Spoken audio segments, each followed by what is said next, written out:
Wannan kira ya zama cilas saboda muna son mu kare mutuncin ƙwallon ƙahonmu na Niger, saboda in kun lura akwai cece kuce da aka samu nan da 'yan kwanuka, surtu lokacin da ake coupe national, don ku an samu cece kuce na reserve tsakanin irana da gendarmerie. An samu irin wannan matsala tsakanin gendarmerie da university.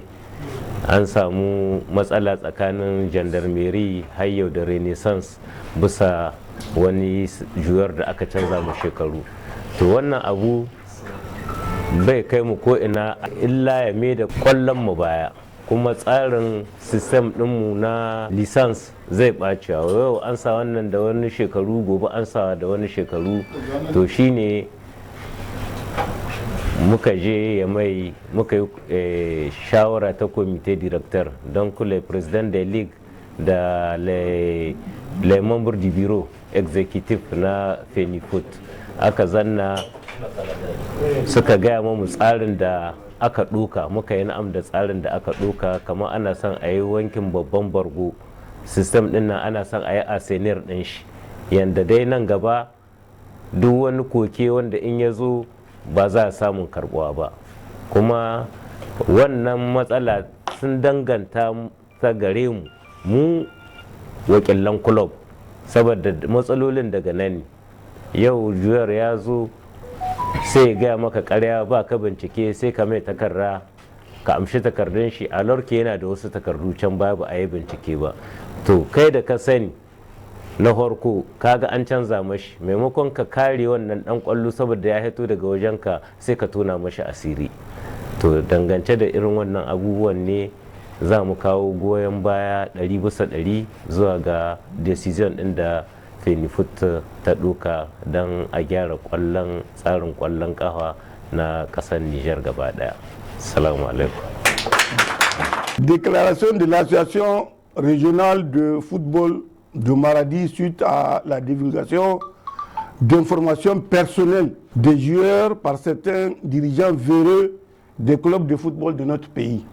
Le bureau exécutif de l'association régionale de football de Maradi a tenu une réunion extraordinaire élargie aux responsables des clubs de la région afin de statuer et se prononcer sur des actes graves posés dans notre football par certains dirigeants des clubs suite aux homologations des réserves et évocations que nous considérons comme une routine dans le football. Les participants à la réunion ayant pris connaissance des différents points débattus lors du récent comité directeur de la Fenifoot tenu à Niamey le 1-3-2026 à travers un compte rendu détaillé du président de l'association régionale de football de Maradi, et ayant constaté la gravité de la situation pouvant ternir l'image de notre football si elle perdure, se sont prononcés de vive voix. 1. Apportent leur soutien ferme à la Fédération nigérienne de football dans toutes ses prises de décision réglementaires afin de faire respecter par tous le code disciplinaire et d'éthique de notre football. 2. Condamnent fermement la divulgation non autorisée d'informations confidentielles des joueurs lors des réserves et évocations dont certaines vulgairement sur les réseaux sociaux et uniquement dans le but de nuire aux autres. 3. Appelle tous les dirigeants des clubs à plus de responsabilité et de retenue en respectant les règles de la confidentialité et la vie privée des joueurs et ne partager d'informations sensibles sans consentement explicite du joueur. 4. Demande à la Fenifoot de mettre beaucoup plus de rigueur à l'avenir dans le traitement des dossiers des joueurs afin d'éviter au maximum les tricheries et assainir le football de notre cher pays que nous aimons tous. 5. Enfin, attire l'attention du comité exécutif de la FENIFOOT et son président d'être beaucoup plus vigilants sur les démons de la division qui hantent jusque-là certains dirigeants des clubs. Fait à Maradi le 5 mars 2026, La Réunion.